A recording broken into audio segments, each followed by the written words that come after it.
All right, this just into the newsroom on this jailbreak. An employee at the New Orleans jail where 10 inmates escaped has now been arrested. Orleans Parish Sheriff's Office saying that a 33-year-old named Sterling Williams is now accused of helping these inmates get out. They say he worked as a maintenance worker at the facility and reportedly shut off the water to the toilet shown in the pictures of the escape site. The arrest comes as 3 other jail employees were also suspended for their part during this investigation. So far, 4 of the 10 inmates who escaped are now back in custody and behind bars. 6 others are still on the run since breaking out on Friday. These inmates, considered armed and very dangerous, all of them convicted, are facing charges for violent crimes as they're on the run. Late Monday, police captured 21-year-old Gary Price. Overnight, he was transferred to a new facility.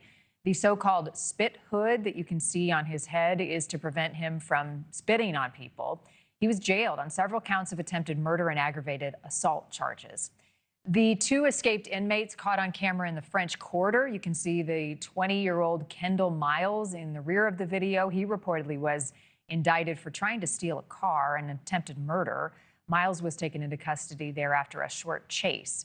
Hundreds of law enforcement officers are searching for the remaining 6. The youngest is 19 years old. The oldest is 42. And one of them, 27-year-old Derek Groves. He was charged with 2 counts of second-degree murder, 3 counts of attempted second-degree murder, and battery. Another is 42-year-old Jermaine Donald, charged with second-degree murder, aggravated battery, and other charges.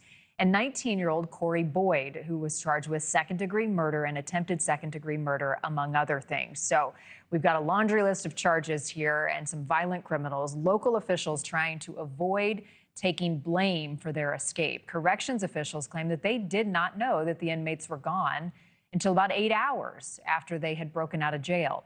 The police chief says it was another 2 hours before the department was told. Louisiana's Governor Jeff Landry says that the community deserves to know how this group got out and what happened. Joining us now, Donald Lane, former Secret Service agent for Bush Sr. and Clinton. Thank you for being here and welcome. Let's start with this latest jail employee who has been taken into custody and is now accused of shutting off the water, allowing them to break through that wall where the toilet was. This was a maintenance worker.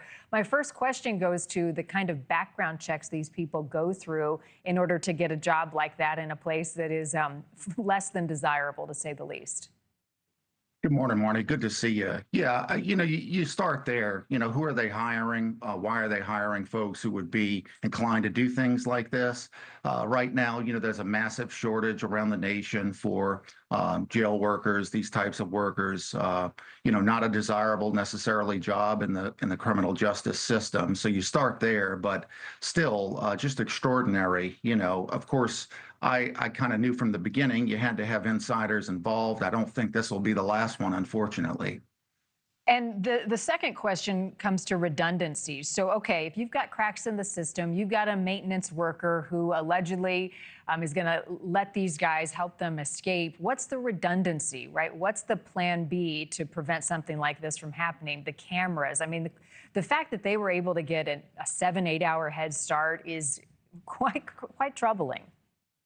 Oh, it's just totally preposterous. I mean, there have to be checks and balances with any one job that a person has. And here, this was a colossal breakdown in those types of things, redundancy, backups, supervisors checking to make sure employees are doing their jobs.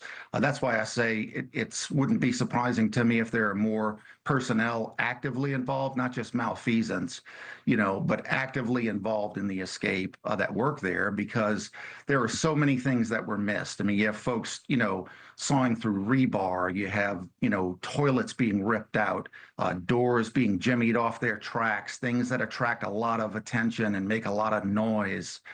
The fact that this wasn't caught. And then after the escape, as you rightly said, some 7 to 8 hours before we even know these folks are gone. It's just a colossal breakdown all the way around. Thank you for watching. Subscribe below and download our NewsNation app right now on your phone, and you will get fact-based, unbiased news for all Americans.